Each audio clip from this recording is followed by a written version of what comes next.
नमस्कार। कहानी बैरल में आपका स्वागत है। लीजिए पेश है मुंशी प्रेमचंद द्वारा लिखित कहानी लांछन। मुंशी श्याम किशोर के द्वार पर मुन्नू मेहतर ने झाड़ू लगाई, गुसलखाना धो धोकर साफ किया और तब द्वार पर आकर गृहिणी से बोला, माँ जी देख लीजिए, सब साफ कर दिया, आज कुछ खाने को मिल जाए। सरकार, देवी रानी ने द्वार पर आकर कहा, अभी तो तुम्हें महीना पाए 10 दिन भी नहीं हुए, फिर इतनी जल्द मांगने लगे। मुन्नू क्या करूं माँ जी, खर्च नहीं चलता, अकेला आदमी घर देखूं कि काम करूं। देवी तो ब्याह क्यों नहीं कर लेते। मुन्नू रुपए मांगते हैं सरकार, यहाँ खाने से ही नहीं बचता, थैली कहाँ से लाऊं। देवी अभी तो तुम जवान हो, कब तक अकेले बैठे रहोगे। मुन्नू हुजूर की इतनी निगाह है तो कहीं ना कहीं ठीक ही हो जाएगी, सरकार कुछ मदद करेंगी ना। देवी, हाँ हाँ तुम ठीक ठाक करो, मुझसे जो कुछ हो सकेगा मैं दे दूंगी। मुन्नू, सरकार का मिजाज बड़ा अच्छा है, हुजूर इतना ख्याल करती हैं, दूसरे घरों में तो मालकिनें बात भी नहीं पूछती। सरकार को अल्लाह ने जैसी शकल सूरत दी है वैसा दिल भी दिया है। अल्लाह जानता है, हुजूर को देखकर भूख प्यास जाती रहती है। बड़े बड़े घर की औरतें देखी हैं, मुदा आपके तलुओं की बराबरी भी नहीं कर सकती। देवी, चल झूठे, मैं ऐसी कौन खूबसूरत हूँ।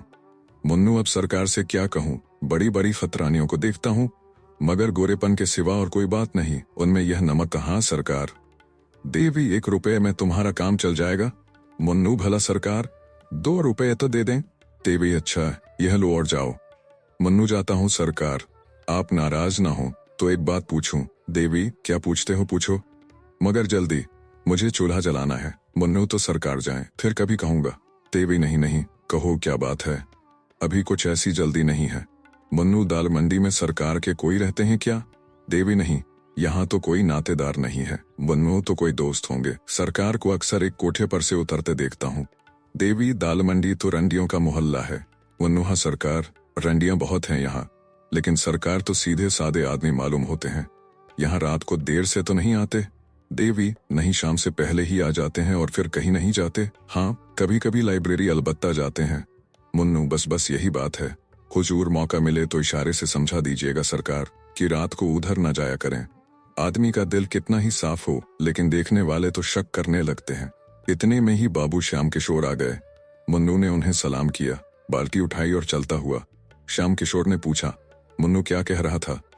देवी, कुछ नहीं, अपने दुखड़े रो रहा था, खाने को मांगता था, 2 रुपए दे दिए हैं, बातचीत बड़े ढंग से करता है। श्याम, तुम्हें तो बातें करने का मरज है, और कोई नहीं तो मेहतर ही सही, इस भुतने से न जाने तुम कैसे बात करती हो। देवी, मुझे उसकी सूरत लेकर क्या करना है, गरीब आदमी है, अपना दुख सुनाने लगता है तो कैसे न सुनो। बाबू साहब ने बेले का गजरा रुमाल से निकाल देवी के गले में डाल दिया, किंतु देवी के मुख पर प्रसन्नता का कोई चिन्ह न दिखाई दिया। तिरछी निगाहों देखकर बोली, आप आजकल दालम मंडी की सैर बहुत किया करते हैं। श्याम, कौन, मैं। देवी, जी हाँ, तुम मुझसे तो लाइब्रेरी का बहाना करके जाते हो और वहां जल से होते हैं। श्याम, बिल्कुल झूठ, 16 आने झूठ, तुमसे कौन कहता था। यही मुन्नू। देवी, मुन्नू ने मुझसे कुछ नहीं कहा, पर मुझे तुम्हारी टोह मिलती रहती है।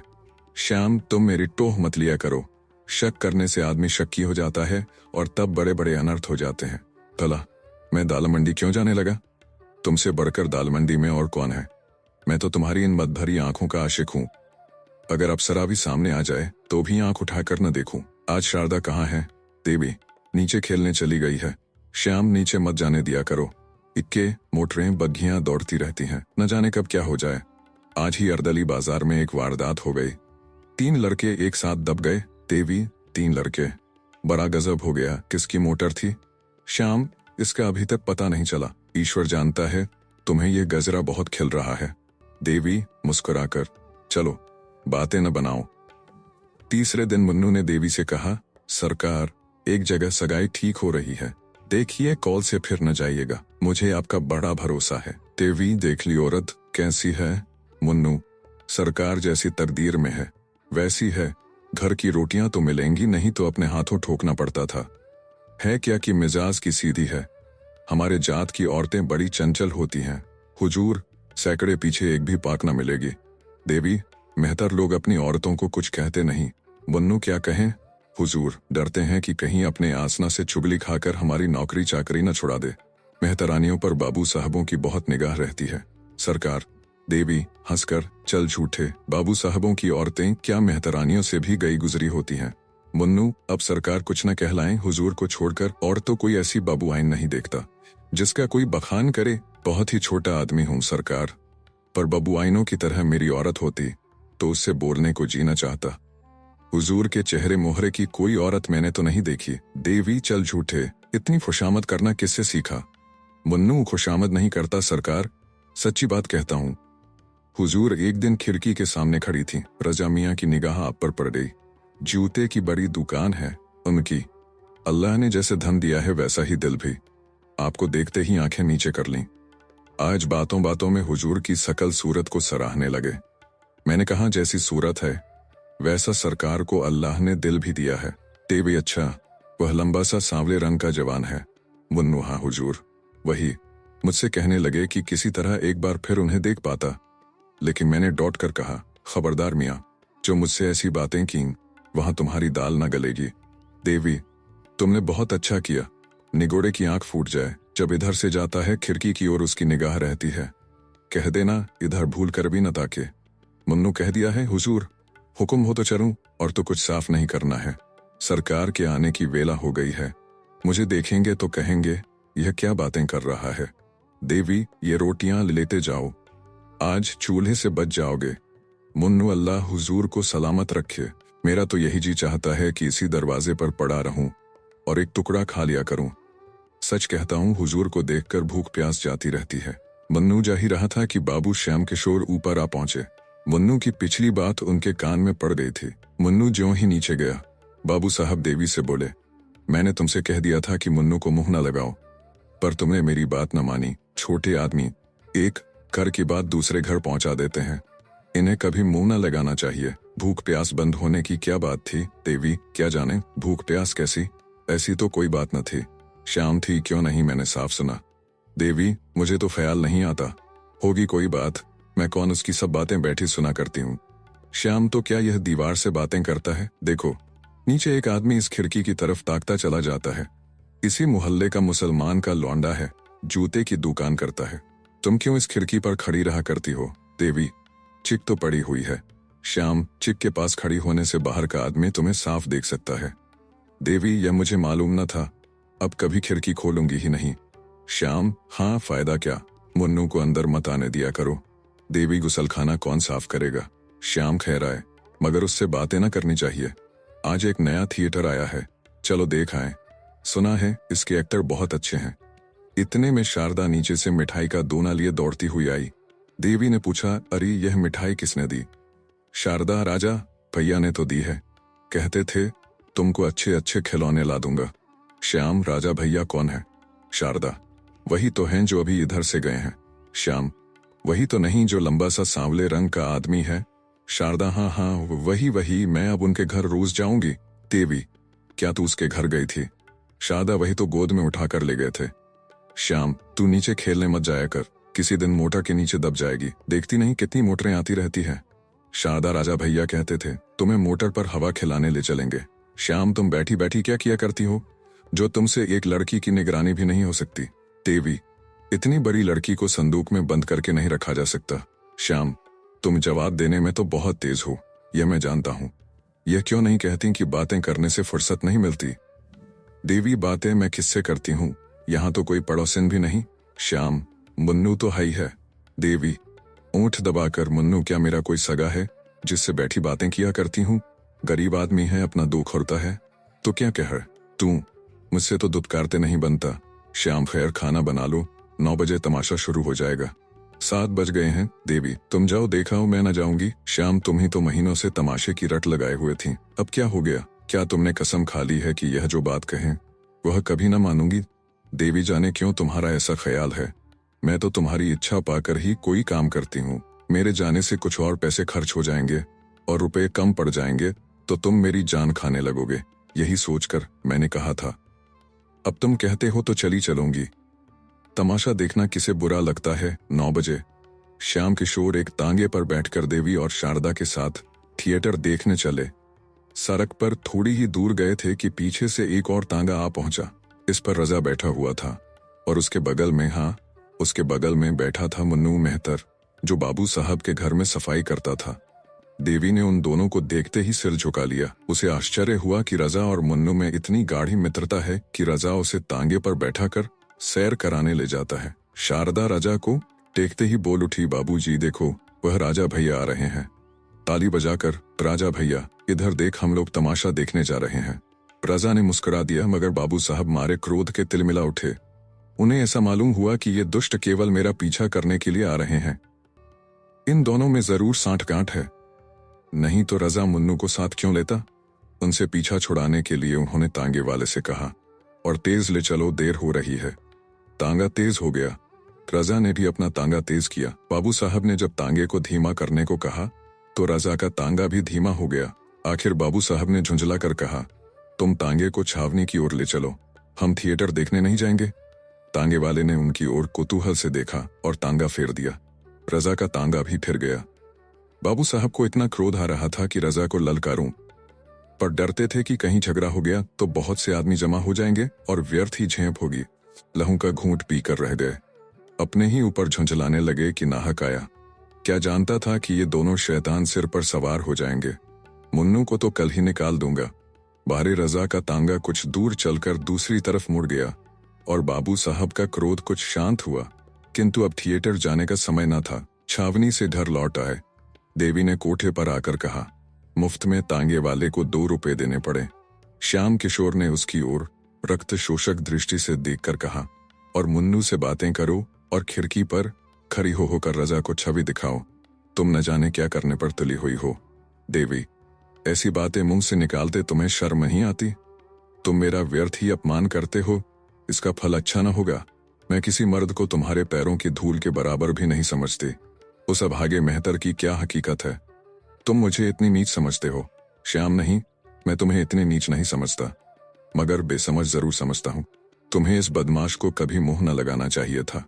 अब तो तुम्हें मालूम हो गया कि वह छटा हुआ शुहदा है, या अब भी कुछ शक है? देवी, मैं उसे कल ही निकाल दूंगी। मुंशी जी लेटे, पर चित्त अशांत था। वह दिन भर दफ्तर में रहते थे। क्या जान सकते थे कि उनके पीछे देवी क्या करती है? वह ये जानते थे कि देवी पतिव्रता है, पर यह भी जानते थे कि अपनी छवि दिखाने का सुंदरियों को मरज होता है। देवी जरूर बंधन कर खिड़की पर खड़ी होती है और मोहल्ले के शोहदे उसको देख देख कर मन में न जाने क्या क्या कल्पना करते होंगे। इस व्यापार को बंद कराना उन्हें अपने काबू से बाहर मालूम होता था। शोहदे वशीकरण की कला में निपुण होते हैं। ईश्वर न करे इन बदमाशों की निगाह किसी भले घर की बहू बेटी पर पड़े। इनसे पिंड कैसे छुड़ाऊं? बहुत सोचने के बाद अंत में उन्होंने वह मकान छोड़ देने का निश्चय किया। इसके सिवा उन्हें दूसरा कोई उपाय न सूझा। देवी से बोले, कहो तो यह घर छोड़ दूं।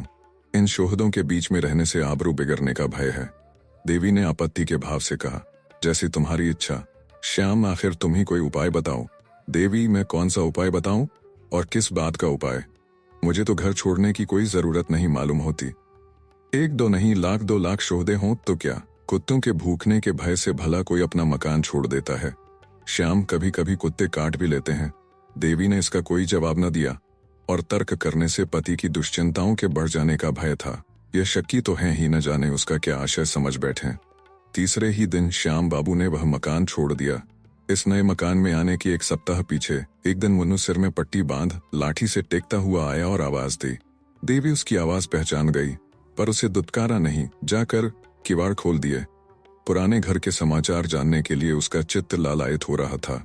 मुन्नू ने अंदर आकर कहा, सरकार, जब से आपने वह मकान छोड़ दिया, कसम ले लीजिए, जो उधर एक बार भी गया हूं, उस घर को देखकर रोना आने लगता है। मेरा भी जी चाहता है कि इसी महल्ले में आऊं। पागलों की तरह इधर उधर मारा मारा फिरा करता हूं सरकार, किसी काम में जी नहीं लगता।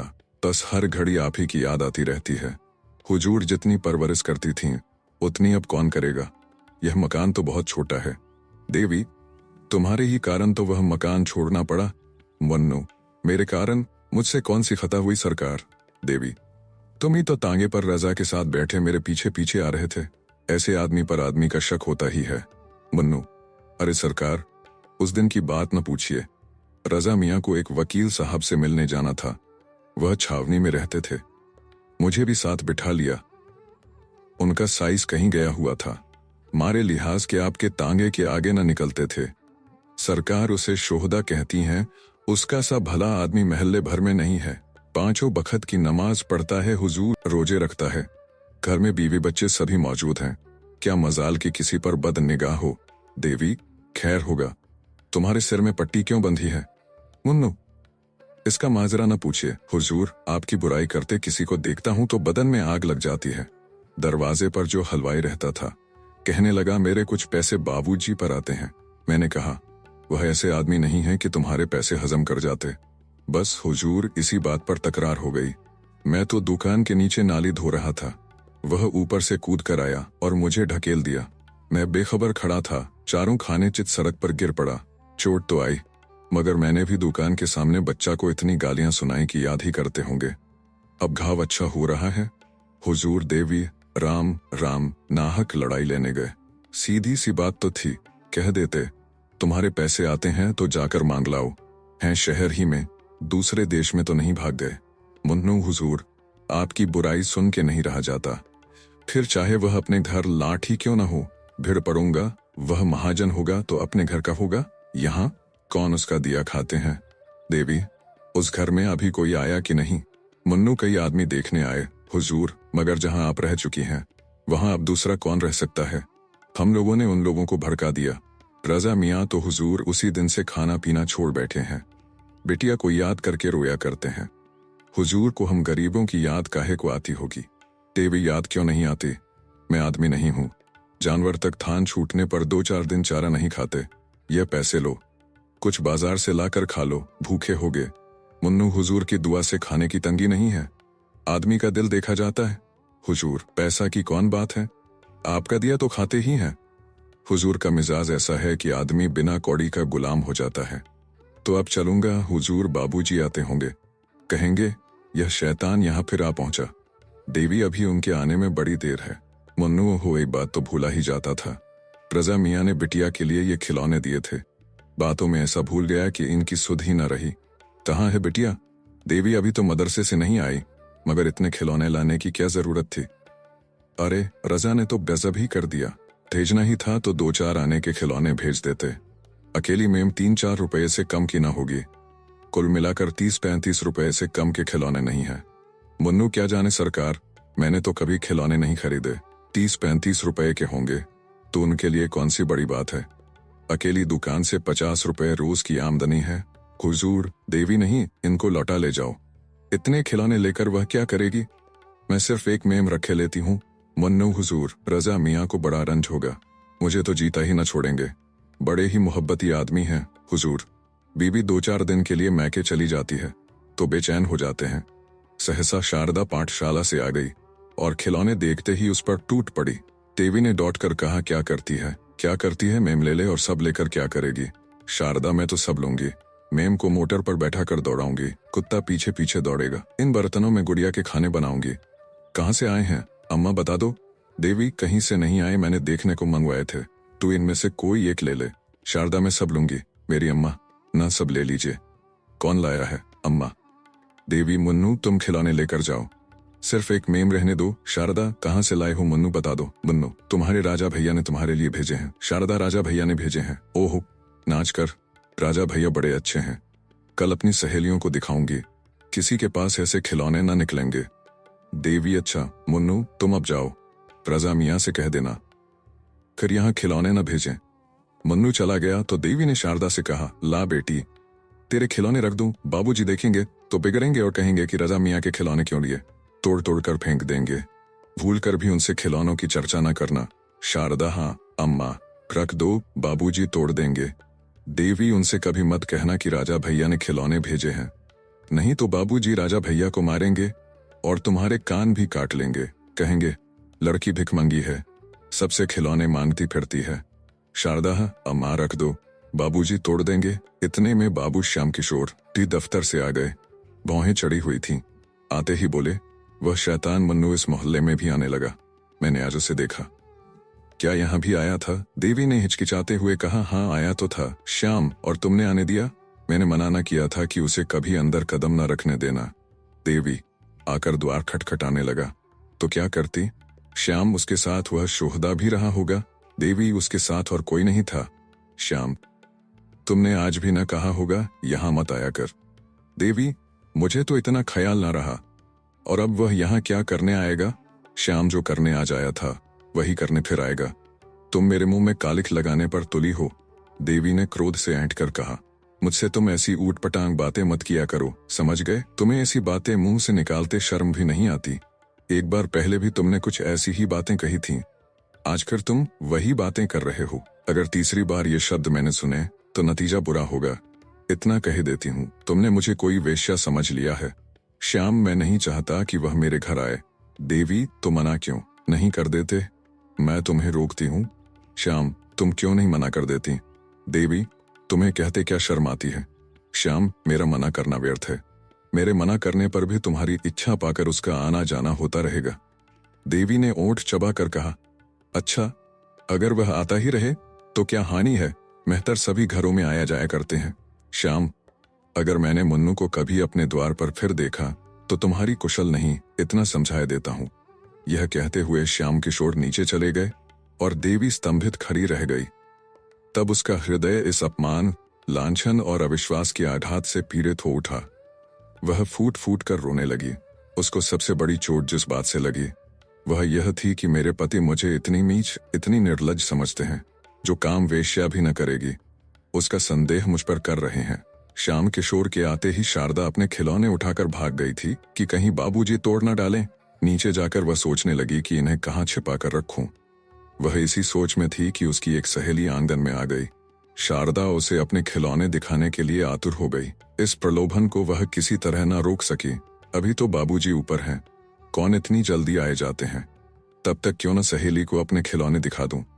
उसने सहेली को बुला लिया और दोनों नए खिलौने देखने में मग्न हो गई कि बाबू श्याम किशोर के नीचे आने की भी उन्हें खबर न हुई। श्याम किशोर खिलौने देखते ही झपटकर शारदा के पास जा पहुंचे और पूछा, तूने ये खिलौने कहाँ पाए? शारदा की घिघी बंधा गई, मारे भय के थर थर कांपने लगी। मुंह से एक शब्द भी न निकला। श्याम किशोर ने फिर गरज कर पूछा, बोलती क्यों नहीं? तुझे किसने खिलौने दिए? शारदा रोने लगी। तब श्याम किशोर ने उसे फुसला कर कहा, रो मत, हम तुझे मारेंगे नहीं। तुझसे इतना ही पूछते हैं, तूने ऐसे सुंदर खिलौने कहाँ पाए? इस तरह 2-4 बार दिलासा देने से शारदा को कुछ धैर्य बंधा। उसने सारी कथा कह सुनाई। हाँ, अनर्थ। इससे कहीं अच्छा होता कि शारदा मौन ही रहती। उसका गूंगी हो जाना भी इससे अच्छा था। देवी कोई बहाना करके बला सिर से टाल देती, पर होनहार को कौन टाल सकता है? श्याम किशोर के रोम रोम से ज्वाला निकलने लगी। खिलौने वहीं छोड़कर वह धम धम करते हुए ऊपर गए और देवी के कंधों दोनों हाथों से झकझोरकर बोले, तुम्हें इस घर में रहना है या नहीं? साफ साफ कह दो। देवी अभी तक खड़ी सिसकियां ले रही थी। यह निर्मम प्रश्न सुनकर उसके आंसू गायब हो गए। किसी भारी विपत्ति की आशंका ने इस हल्के से आघात को भुला दिया, जैसे घातक की तलवार देखकर कोई प्राणी रोगशैया से उठकर भागे। श्याम किशोर की ओर भयातुर नेत्रों से देखा, पर मुंह से कुछ न बोली। उसका एक एक रोम मौन भाषा में पूछ रहा था, इस प्रश्न का क्या मतलब है? श्याम किशोर ने फिर कहा, तुम्हारी जो इच्छा हो साफ साफ कह दो। अगर मेरे साथ रहते रहते तुम्हारा जी उग गया हो तो तुम्हें अख्तियार है। मैं तुम्हें कैद करके नहीं रखना चाहता। मेरे साथ तुम्हें छल कपट करने की जरूरत नहीं। मैं सहर्ष तुम्हें विदा करने को तैयार हूं। जब तुमने मन में एक बात निश्चय कर ली तो मैंने भी निश्चय कर लिया। तुम इस घर में अब नहीं रह सकती, रहने के योग्य नहीं हो। देवी ने आवाज संभाल कर कहा, तुम्हें आजकल क्या हो गया है जो हर वक्त जहर उगलते रहते हो? अगर मुझसे जी उब गया है तो जहर दे दो। जला जला कर क्यों जान मारते हो? मेहतर से बातें करना तो ऐसा अपराध न था। जब उसने आकर पुकारा तो मैंने द्वार खोल दिया। अगर मैं जानती कि जरा सी बात का बतंगड़ हो जाएगा तो उसे दूर ही से दुत्कार देती। श्याम जी चाहता है तालू से जबान खींच लूं। बातें होने लगी, इशारे होने लगे, तोहफे आने लगे। अब बाकी क्या रहा? देवी, क्यों नाहक घाव पर नमक छिड़कते हो? एक अबला की जान लेकर कुछ पाना जाओगे? श्याम, मैं झूठ कहता हूँ। देवी, हाँ झूठ कहते हो। श्याम, ये खिलौने कहाँ से आए? देवी का कलेजा धाक से हो गया। काटो तो बदन में लहू नहीं। समझ गई, इस वक्त ग्रह बिगड़े हुए हैं। सर्वनाश के सभी संयोग मिलते जाते हैं। ये निगोड़े खिलौने न जाने किस बुरी साइत में आए। मैंने लिए ही क्यों? उसी वक्त लौटा क्यों न दिए? बात बनाकर बोली, आग लगे, वही खिलौने तोहफे हो गए। बच्चों को कोई कैसे रोके? किसी की मानते हैं, कहती रही, मतले मतले। मगर न मानी तो मैं क्या करती? हाँ, यह जानती कि इन खिलौनों पर मेरी जान मारी जाएगी तो जबरदस्ती छीन कर फेंक देती।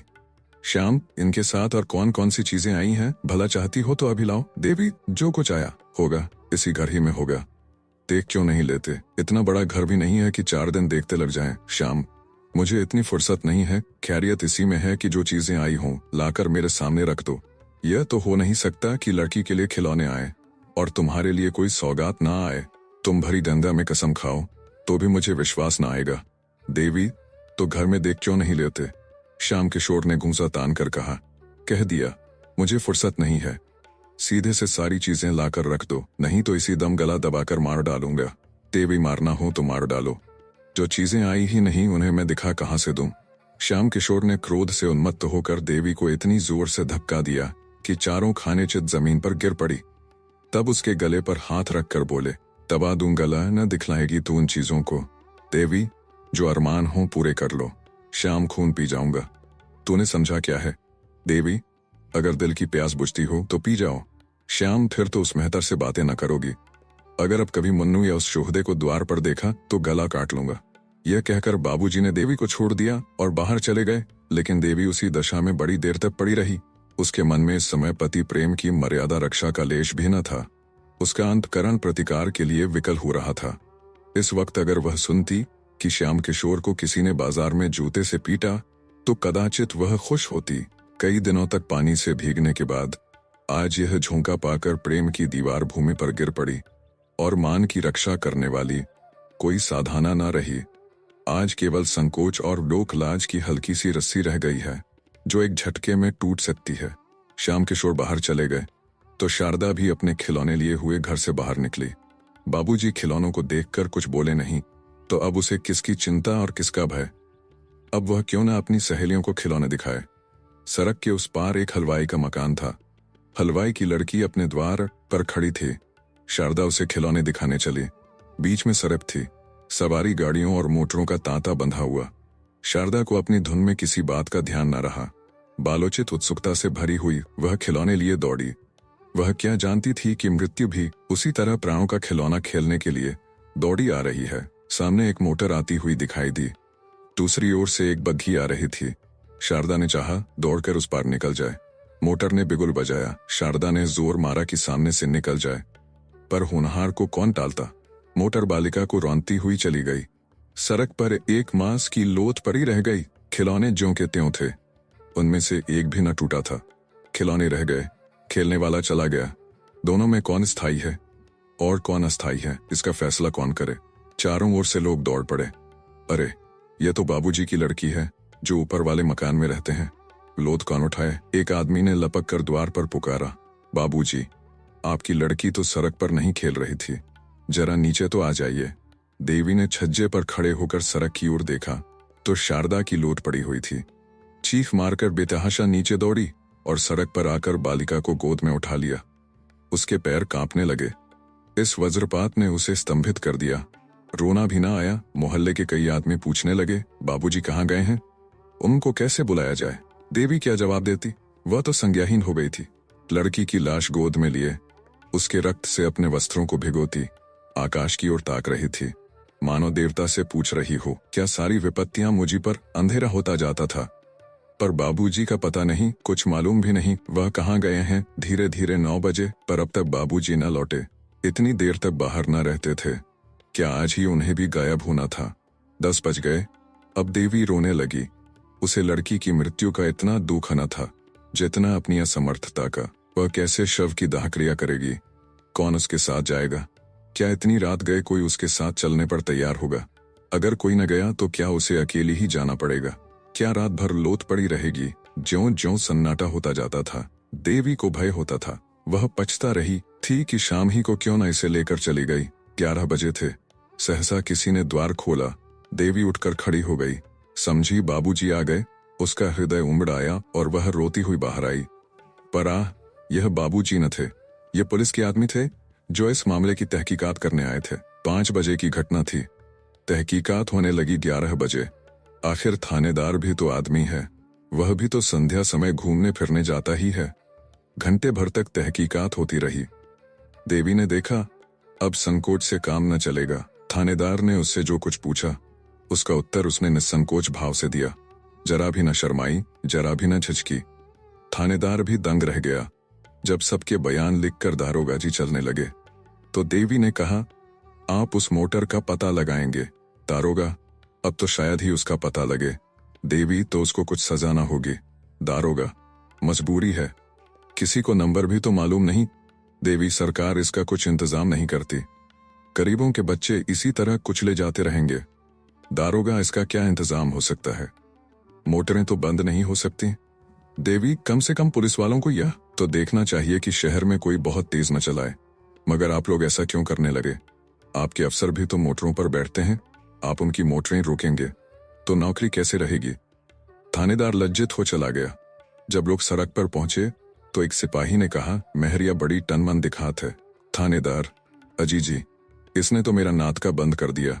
किस गजब का हुस्न पाया है, मगर कसम ले लो जो मैंने एक बार भी उसकी तरफ निगाह की हो, ताकने की हिम्मत ही न पड़ती थी। बाबू श्याम किशोर 12 बजे के बाद नशे में चूर घर पहुंचे। उन्हें यह खबर रास्ते ही में मिल गई थी। रोते हुए घर में दाखिल हुए। देवी भरी बैठी थी। सोच रखा था आज चाहे जो हो जाए पर फटकारूंगी जरूर, पर उनको रोते देखा तो सारा गुस्सा गायब हो गया। खुद भी रोने लगी। दोनों बड़ी देर तक रोते रहे। इस विपत्ति ने दोनों के हृदयों को एक दूसरे की ओर बड़े जोर से खींचा। उन्हें ऐसा ज्ञात हुआ कि उनमें फिर पहले का सा प्रेम जागृत हो गया है। प्राप्त काल जब लोग दाह क्रिया करके लौटे तो श्याम किशोर ने देवी की ओर स्नेह से देखकर करुण स्वर में कहा, तुम्हारा जी अकेले कैसे लगेगा? देवी, तुम 10-5 दिन की छुट्टी न ले सकोगे? श्याम, यही तो मैं भी सोचता हूँ, 15 दिन की छुट्टी ले लूं। श्याम बाबू दफ्तर छुट्टी लेने चले गए। इस विपत्ति में भी आज देवी का हृदय जितना प्रसन्न था उतना उधर महीनों से न हुआ। बालिका को खोकर वह विश्वास और प्रेम पा गई थी और यह उसके आंसू पोंछने के लिए कुछ कम न था। आहा गिनी, खुश मत हो, तेरे जीवन का वह अंतिम कांड होना अभी बाकी है जिसकी आज तू कल्पना भी नहीं कर सकती। दूसरे दिन बाबू श्याम किशोर घर ही पर थे कि मुन्नू ने आकर सलाम किया। श्याम किशोर ने जरा कड़ी आवाज में पूछा, क्या है जी, तुम क्यों बार बार यहाँ आया करते हो? मुन्नू बड़े दीन भाव से बोला, मालिक कल की बात जो सुनता है उसी को रंज होता है। मैं तो हुजूर का गुलाम ठहरा, अब नौकर नहीं हूं तो क्या, सरकार का नमक तो खा चुका हूं। भला वह कभी हड्डियों से निकल सकता है। कभी कभी हाल हवाल पूछने आ जाता हूं। जब से कल वाली बात सुनी है हुजूर, ऐसा कलक हो रहा है कि क्या कहूं। कैसी प्यारी प्यारी बच्ची थी कि देखकर दुख दूर हो जाता था। मुझे देखते ही मुन्नू मन्नू करके दौड़ती थी। जब गैरों का ये हाल है तो हुजूर के दिल पर जो कुछ बीत रही होगी हुजूर ही जानते होंगे। श्याम बाबू कुछ नर्म होकर बोले, ईश्वर की मर्जी में इंसान का क्या चारा, मेरा तो घर ही अंधेरा हो गया, अब यहाँ रहने को जी नहीं चाहता। मुन्नू मालकिन तो और भी बेहाल होंगी। श्याम, हुआ ही चाहे, मैं तो उसे शाम सवेरे खिला लिया करता था। माँ तो दिन भर साथ रहती थी। मैं तो काम धो में भूल भी जाऊंगा, वह कहाँ भूल सकती हैं। उनको तो सारी जिंदगी का रोना है। पति को मुन्नू से बातें करते सुनकर देवी ने कोठे पर से आंगन की ओर देखा। मुन्नू को देखकर उसकी आंखों में बेअख्तियार आंसू भर आए। बोली, मुन्नू, मैं तो लुट गई। मुन्नू हुजूर, अब सब्र कीजिए, रोने धोने से क्या फायदा। यही सब अंधेर देखकर तो कभी कभी अल्लाह मियाँ को जालिम कहना पड़ता है। जो बेईमान हैं, दूसरों का गला काटते फिरते हैं, उनसे अल्लाह मियाँ भी डरते हैं। जो सीधे और सच्चे हैं उन्हीं पर आफत आती है। मुन्नू देवी को दिलासा देता रहा। श्याम बाबू भी उसकी बातों का समर्थन करते जाते थे। जब वह चला गया तो बाबू साहब ने कहा, आदमी तो कुछ बुरा नहीं मालूम होता। देवी ने कहा, मोहब्बती आदमी है, रंज ना होता तो यहाँ क्यों आता। 15 दिन गुजर गए। बाबू साहब फिर दफ्तर जाने लगे। मुन्नू इस बीच में फिर कभी ना आया। अब तक तो देवी का दिन पति से बातें करने में कट जाता था, लेकिन अब उनके चले जाने पर उसे बार बार शारदा की याद आती। प्राय सारा दिन रोते ही कटता था। मोहल्ले की 2-4 नीच जाति की औरतें आती थीं, लेकिन देवी का उनसे मन न मिलता था। वे झूठी सहानुभूति दिखाकर देवी से कुछ ऐंठना चाहती थीं। एक दिन कोई 4 बजे मुन्नू फिर आया और आंगन में खड़ा होकर बोला, मालकिन, मैं हूं मुन्नू, जरा नीचे आ जाइएगा। देवी ने ऊपर ही से पूछा, क्या काम है, कहो तो। मुन्नू जरा आइए तो देवी नीचे आई तो मुन्नू ने कहा, रजा मियाँ बाहर खड़े हैं और हुजूर से मातम पुरसी करते हैं। देवी ने कहा, जाकर कह दो, ईश्वर की जो मर्जी थी वह हुई। रजा दरवाजे पर खड़ा था। ये बातें उसने साफ सुनी। बाहर ही से बोला, खुदा जानता है, जब से ये खबर सुनी है दिल के टुकड़े हुए जाते हैं। मैं जरा दिल्ली चला गया था, आज ही लौट कर आया हूँ। अगर मेरी मौजूदगी में यह वारदात हुई होती तो और तो क्या कर सकता था, मगर मोटर वाले को बिला सजा कराए न छोड़ता। चाहे वह किसी राजा ही की मोटर होती, सारा शहर छान डालता। बाबू साहब चुपके होके बैठ रहे। यह भी कोई बात है? मोटर चलाकर क्या कोई किसी की जान ले लेगा? फूल सी मासूम बच्ची को जालिमों ने मार डाला। हाय, अब कौन मुझे राजा भैया कहकर पुकारेगा? खुदा की कसम, उसके लिए दिल्ली से टोकरी भर खिलौने ले आया हूँ। क्या जानता था कि यहाँ यह सितम हो गया। मुन्नू देख, यह तावीज ले जाकर बहू जी को दे दे, इसे अपने जूड़े में बांध लेंगी। खुदा ने चाहा तो उन्हें किसी तरह की दहशत या खटका न रहेगा। उन्हें बुरे बुरे ख्वाब दिखाई देते होंगे, रात को नींद उचट जाती होगी, दिल घबराया करता होगा। ये सारी शिकायतें इस तावीज से दूर हो जाएंगी। मैंने एक पहुंचे हुए फकीर से यह तावीज लिखाया है। इसी तरह से रजा और मुन्नू उस वक्त तक एक न एक बहाने से द्वार से न टले, जब तक बाबू साहब आते न दिखाई दिए। श्याम किशोर ने उन दोनों को जाते देख लिया। ऊपर जाकर गंभीर भाव से बोले, रजा क्या करने आया था? देवी यूं ही मातम पुरसी करने आया था। आज दिल्ली से आया है, यह खबर सुनकर दौड़ा आया था। श्याम, मर्द मर्दों से मातम पुरसी करते हैं या औरतों से? देवी, तुम न मिले तो मुझे से शोक प्रकट करके चला गया। श्याम, इसके ये माने हैं कि जो आदमी मुझसे मिलने आए वह मेरे न रहने पर तुमसे मिल सकता है, इसमें कोई हरज नहीं, क्यों? देवी, सबसे मिलने में थोड़े ही जा रही हूँ। श्याम, तो रजा क्या मेरा साला है या ससुरा? देवी, तुम तो जरा जरा सी बात पर झल्लाने लगते हो। श्याम, यह जरा सी बात है? एक भले घर की स्त्री एक शोहदे से बातें करे, यह जरा सी बात है? तो बड़ी सी बात किसे कहते हैं? यह जरा सी बात नहीं है कि यदि मैं तुम्हारी गर्दन घूंट दूं तो भी मुझे पाप न लगेगा। देखता हूं फिर तुमने वही रंग पकड़ा। इतनी बड़ी सजा पाकर भी तुम्हारी आंखें नहीं खुली। अब की क्या मुझे ले बीतना चाहती हो? देवी सन्नाटे में आ गई। एक तो लड़की का शोक, उस पर यह अपशब्दों की बौछार और भीषण आक्षेप। उसके सिर में चक्कर सा आ गया, बैठकर रोने लगी। इस जीवन से तो मौत कहीं अच्छी। केवल यही शब्द उसके मुंह से निकले।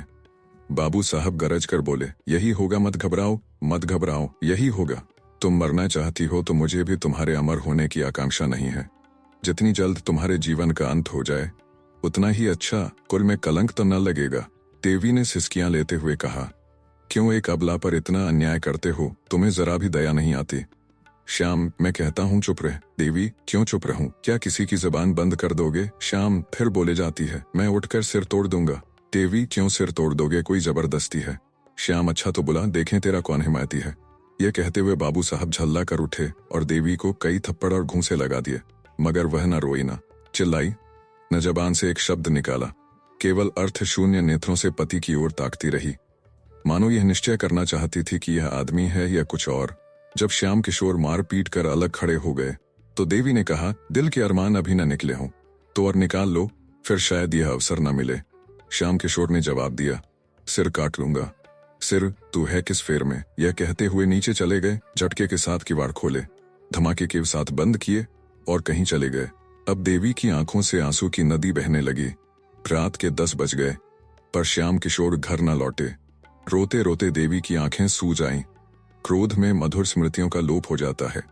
देवी को ऐसा ज्ञात होता है कि श्याम किशोर को उसके साथ कभी प्रेम ही न था। हाँ, कुछ दिनों वह उसका मुंह अवश्य जोहते रहते थे, लेकिन वह बनावटी प्रेम था। उसके यौवन का आनंद लूटने ही के लिए उससे मीठी मीठी प्यार की बातें की जाती थीं। उसे छाती से लगाया जाता था, उसे कलेजे पर सुलाया जाता था। वह सब दिखावा था, स्वांग था। उसे याद ही न आता था कि कभी उससे सच्चा प्रेम किया गया हो। अब वह रूप नहीं रहा, वह यौवन नहीं रहा, वह नवीनता नहीं रही। फिर उसके साथ क्यों ना अत्याचार किए जाएं? उसने सोचा, कुछ नहीं, अब इनका दिल मुझसे फिर गया है। नहीं तो क्या इस जरा सी बात पर यूं मुझ पर टूट पड़ते? कोई न कोई लांछन लगाकर मुझसे गला छुड़ाना चाहते हैं, यही बात है। तो मैं क्यों इनकी रोटियां और इनकी मार खाने के लिए इस घर में पड़ी रहूं? जब प्रेम ही नहीं रहा तो मेरे यहाँ रहने को धिक्कार है। मैके में कुछ न सही, यह दुर्गति तो न होगी। इनकी यही इच्छा है तो यही सही। मैं भी समझ लूंगी कि विधवा हो गई। ज्यों ज्यों रात गुजरती थी देवी के प्राण सूखे जाते थे। उसे यह धड़का समाया हुआ था कि कहीं वह आकर फिर न मारपीट शुरू कर दे। कितने क्रोध में भरे हुए यहाँ से गए। वाह री तकदीर, अब मैं इतनी नीच हो गई कि मेहतरों से, जूते वालों से आशनाई करने लगी। इस भले आदमी को ऐसी बातें मुंह से निकालते शर्म भी नहीं आती। ना जाने इनके मन में ऐसी बातें कैसे आती हैं। कुछ नहीं, ये स्वभाव के नीच, दिल के मैले, स्वार्थी आदमी है। नीचों के साथ नीच ही बनना चाहिए। मेरी भूल थी कि इतने दिनों से इनकी घुड़कियां सहती रही। जहां इज्जत नहीं, मर्यादा नहीं, प्रेम नहीं, विश्वास नहीं, वहां रहना बेहियाई है। कुछ में इनके हाथ बिक तो गई नहीं कि यह जो चाहे करें, मारें या काटें, पड़ी सहा करूं। सीता जैसी पत्नियां होती थीं तो राम जैसे पति भी होते थे। देवी को ऐसी शंका होने लगी कि कहीं श्याम किशोर आते ही आते सचमुच उसका गला न दबा दें या छुरी भोंक दें। वह समाचार पत्रों में ऐसी कई हरजाइयों की खबरें पढ़ चुकी थी। शहर ही में ऐसी कई घटनाएं हो चुकी थी। मारे भय के थरथरा उठी। यहां रहने से प्राणों की कुशल न थी। देवी ने कपड़ों की एक छोटी सी बकुची बांधी और सोचने लगी, यहां से कैसे निकलूं, और फिर यहां से निकल कर जाऊं कहां। कहीं इस वक्त मुन्नू का पता लग जाता तो बड़ा काम निकलता। वह मुझे क्या मैके न पहुंचा देता। एक बार मैके पहुंच भर जाती, फिर तो लाला सिर पटक कर रह जाएं। भूल कर भी ना आऊं, ये भी क्या याद करेंगे। रुपए क्यों छोड़ दूं जिसमें यह मजे से गुलछर्रे उड़ाएं। मैंने ही तो काट छांट कर जमा किए हैं। इनकी कौन सी ऐसी बड़ी कमाई थी। खर्च करना चाहती तो कौड़ी न बचती, पैसा पैसा बचाती रहती थी। देवी ने जाकर नीचे के किवाड़ बंद कर दिए, फिर संदूक खोलकर अपने सारे जेवर और रुपए निकालकर बकुची में बांध लिए। सब के सब करेंसी नोट थे, विशेष बोझ भी न हुआ। एकाएक किसी ने सदर दरवाजे में जोर से धक्का मारा। देवी सहम उठी। ऊपर से झांक कर देखा, श्याम बाबू थे। उसकी हिम्मत न पड़ी कि जाकर द्वार खोल दे। फिर तो बाबू साहब ने इतने जोर से धक्के मारने शुरू किए मानो किवाड़ ही तोड़ डालेंगे। इस तरह द्वार खुलवाना ही उनके चित्त की दशा को साफ प्रकट कर रहा था। देवी शेर के मुंह में जाने का साहस न कर सकी। आखिर श्याम किशोर ने चिल्लाकर कहा, ओ डैम, किवाड़ खोल, ओ ब्लडी, किवाड़ खोल, अभी खोल। देवी की रही सही हिम्मत जाती रही। श्याम किशोर नशे में चूर थे। होश में शायद दया आ जाती, इसलिए शराब पीकर आए हैं। किवाड़ तो न खोलूंगी, चाहे तोड़ ही डालो। अब तुम मुझे इस घर में पाओगे ही नहीं, मारोगे कहां से। तुम्हें खूब पहचान गई। श्याम किशोर 15-20 मिनट तक शोर मचाने और किवाड़ हिलाने के बाद ऊल जलूल बकते चले गए। 2-4 पड़ोसियों ने फटकारें भी सुनाई। आप भी तो पढ़े लिखे आदमी होकर आधी रात को घर चलते हैं। नींद ही तो है नहीं खुलती तो क्या कीजिएगा। चाहिए किसी यार दोस्त के घर लेट रहिए, सवेरे आइएगा। श्याम किशोर के जाते ही देवी ने बकुची उठाई और धीरे धीरे नीचे उतरी। जरा देर उसने कान लगाकर आहट ली कि कहीं श्याम किशोर खड़े तो नहीं हैं। जब विश्वास हो गया कि वह चले गए तो धीरे से द्वार खोला और बाहर निकल आई। उसे जरा भी क्षोभ, जरा भी दुख न था। बस केवल एक इच्छा थी कि यहां से बचकर भाग जाऊं। कोई ऐसा आदमी न था जिस पर वह भरोसा कर सके, जो इस संकट में काम आ सके। था तो बस वही मुन्नू मेहतर। अब उसी के मिलने पर उसकी सारी आशाएं अवलंबित थीं। उसी से मिलकर वह निश्चय करेगी कि कहां जाए, कैसे रहे। मैके जाने का अब उसका इरादा न था। उसे भय होता था कि मैके में श्याम किशोर से वह अपनी जान न बचा सकेगी। उसे यहां न पाकर वह अवश्य उसके मैके जाएंगे और उसे जबरदस्ती खींच लाएंगे। वह सारी यातनाएं, सारे अपमान सहने को तैयार थी। केवल श्याम किशोर की सूरत नहीं देखना चाहती थी। प्रेम अपमानित होकर द्वेष में बदल जाता है। थोड़ी ही दूर पर चौराहा था, कई तांगे वाले खड़े थे। देवी ने एक इक्का किया और उससे स्टेशन चलने को कहा। देवी ने रात स्टेशन पर काटी। प्रातःकाल उसने एक तांगा किराए पर किया और पर्दे में बैठ चौक जा पहुंचे। अभी दुकानें न खुली थीं, लेकिन पूछने से रजा मियां का पता चल गया। उसकी दुकान पर एक लौंडा झाड़ू दे रहा था। देवी ने उसे बुलाकर कहा, जाकर रजा मियां से कह दे कि शारदा की अम्मा तुमसे मिलने आई हैं, अभी चलिए। 10 मिनट में रजा और मुन्नू आ पहुंचे। देवी ने सजल नेत्र होकर कहा, तुम लोगों के पीछे मुझे घर छोड़ना पड़ा। कल रात को तुम्हारा मेरे घर जाना गजब हो गया। जो कुछ हुआ वह फिर कहूंगी। मुझे कहीं एक घर दिला दो। कर ऐसा हो कि बाबू साहब को मेरा पता न मिले, नहीं तो वह मुझे जीती न छोड़ेंगे। रजा ने मुन्नू की ओर देखा, मानो कह रहा है, देखो चाल कैसी ठीक थी। देवी से बोला, आप निशा खातिर रहें। ऐसा घर दिला दूंगा कि बाबू साहब के बाबा साहब को भी पता न चलेगा। आपको किसी बात की तकलीफ न होगी। हम आपके पसीने की जगह खून बहा देंगे। सच पूछो तो बहू जी, बाबू साहब आपके लायक थे नहीं। मुन्नू कहाँ की बात भैया, आप रानी होने लायक हैं। मैं मालकिन से कहता था कि बाबूजी को दाल मंडी की हवा लग गई है, पर आप मानती ही न थीं। आज रात ही को मैंने गुलाब जान के कोठे पर से उतरते देखा। नशे में चूर थे। देवी, झूठी बात, उनकी यह आदत नहीं। गुस्सा उन्हें जरूर बहुत है, और गुस्से में आकर उन्हें निकबद कुछ नहीं सूझता। लेकिन निगाह के बुरे नहीं। मुन्नू हुजूर मानती ही नहीं तो क्या करूं? अच्छा कभी दिखा दूंगा, तब तो मानिएगा। रजा, अबे दिखाना पीछे। इस वक्त आपको मेरे घर पहुंचा दे, ऊपर ले जाना। तब तक मैं एक मकान देखने जाता हूँ, आपके लायक बहुत ही अच्छा है। देवी, तुम्हारे घर में बहुत सी औरतें होंगी। रजा, कोई नहीं है बहू जी, सिर्फ एक बुढ़िया मामी है, वह आपके लिए कहारिन बुला देगी। आपको किसी बात की तकलीफ ना होगी। मैं मकान देखने जा रहा हूँ देवी, जरा बाबू साहब की तरफ भी होते आना, देखना घर आए कि नहीं। रजा, बाबू साहब से तो मुझे चिढ़ हो गई है, शायद नजर में आ जाए तो मेरी उनसे लड़ाई हो जाए। जो मर्द आप जैसी हुस्न की देवी की कदर नहीं कर सकता, वह आदमी नहीं। मुन्नू, बहुत ठीक कहते हो भैया, ऐसी शरीफजादी को न जाने किस मुंह से डॉटते हैं। मुझे इतने दिन हुजूर की गुलामी करते हो गए, कभी एक बात न कही। रजा मकान देखने गया और तांगा रजा के घर की तरफ चला। देवी के मन में इस समय एक शंका का आभास हुआ, कहीं ये दोनों सचमुच शोहदे तो नहीं हैं। लेकिन कैसे मालूम हो? यह सत्य है कि देवी ने जीवन पर्यंत के लिए स्वामी का परित्याग किया था, पर इतनी ही देर में उसे कुछ पश्चाताप होने लगा था। अकेली एक घर में कैसे रहेगी, बैठी बैठी क्या करेगी, यह कुछ उसकी समझ में ना आता था। उसने दिल में कहा, क्यों ना घर लौट चलूं, ईश्वर करे वह अभी घर ना आए हों। मुन्नू से बोले, तुम जरा दौड़ कर देखो तो बाबूजी घर आए कि नहीं। मुन्नू, आप चलकर आराम से बैठे, मैं देख आता हूँ। देवी, मैं अंदर न जाऊंगी। मुन्नू, खुदा की कसम खा के कहता हूँ घर बिल्कुल खाली है। आप हम लोगों पर शक करती हैं, हम वह लोग हैं कि आपका हुक्म पाएं तो आग में कूद पड़ें। देवी इक्के से उतरकर अंदर चली गई। चिड़िया एक बार पकड़ जाने पर भी फड़फड़ाई, किंतु पैरों में लासा लगे होने के कारण उड़ न सकी और शिकारी ने उसे अपनी झोली में रख लिया। वह अभागिनी क्या फिर कभी आकाश में उड़ेगी? क्या फिर उसे डालियों पर चहकना नसीब होगा? श्याम किशोर सवेरे घर लौटे तो उनका चित्त शांत हो गया था। उन्हें शंका हो रही थी कि कदाचित देवी घर ना होगी। द्वार के दोनों पट खुले देखे तो कलेजा सनसे हो गया। इतने सवेरे किवाड़ों का खुला रहना अमंगल सूचक था। एक क्षण द्वार पर खड़े होकर अंदर की आहट ली, कोई आवाज न सुनाई दी। आंगन में गए, वहां भी सन्नाटा, ऊपर चारों तरफ सूना। घर काटने को दौड़ रहा था। श्याम किशोर ने अब जरा सतर्क होकर देखना शुरू किया। संदूक में रुपए नदारत, गहने का संदूक भी खाली। अब क्या भ्रम हो सकता था? कोई गंगा स्नान के लिए जाता है तो घर के रुपए नहीं उठा ले जाता। वह चली गई।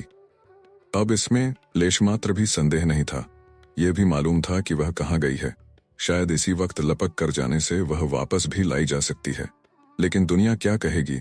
श्याम किशोर ने अब चारपाई पर बैठकर ठंडे दिल से इस घटना की विवेचना करनी शुरू की। इसमें तो संदेह न था कि रजा और उसके पिट्ठू मुन्नू ने ही बहकाया है। आखिर बाबूजी का कर्तव्य क्या था? उन्होंने वह पुराना मकान छोड़ दिया, देवी को बार बार समझाया। इसके उपरांत वह क्या कर सकते थे? क्या मारना अनुचित था? अगर एक क्षण के लिए अनुचित ही मान लिया जाए तो क्या देवी को इसी तरह घर से निकल जाना चाहिए था? कोई दूसरी स्त्री जिसके हृदय में पहले ही से विष न भगया हो, केवल मार खाकर घर से निकल जाती। अवश्य ही देवी का हृदय कलुषित हो गया है। बाबू साहब ने फिर सोचा, अभी जरा देर में मेहरी आएगी, वह देवी को घर में न देखकर पूछेगी तो क्या जवाब दूंगा? दम के दम में सारे मोहल्ले में यह खबर फैल जाएगी। हाय भगवान, क्या करूं? श्याम किशोर के मन में इस वक्त जरा भी पश्चाताप, जरा भी दया न थी। अगर देवी किसी तरह उन्हें मिल सकती तो वह उसकी हत्या कर डालें, में जरा भी पसोपेश न करते। उसका घर से निकल जाना, चाहे आवेश के सिवा उसका और कोई कारण न हो। उनकी निगाह में अक्षम्य था। क्रोध बहुधा विरक्ति का रूप धारण कर लिया करता है। श्याम किशोर को संसार से घृणा हो गई। जब अपनी पत्नी ही दगा कर जाए तो किसी से क्या आशा की जाए?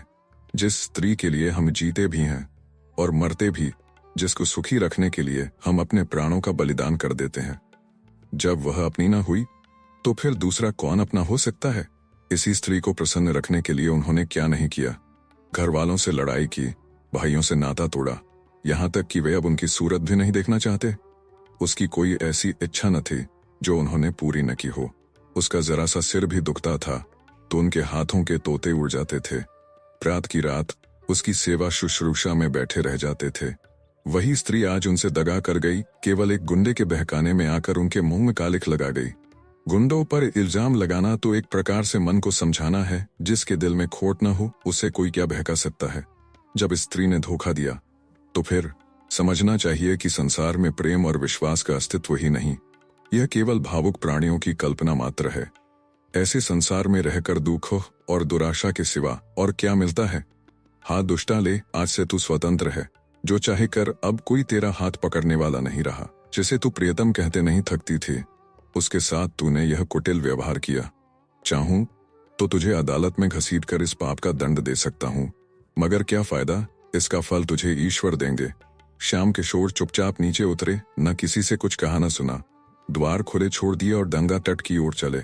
आप सुन रहे थे कहानी बैरल से मुंशी प्रेमचंद द्वारा लिखित कहानी लांछन। वीडियो पसंद आया तो इसे लाइक करिए और चैनल को भी सब्सक्राइब कीजिए। धन्यवाद।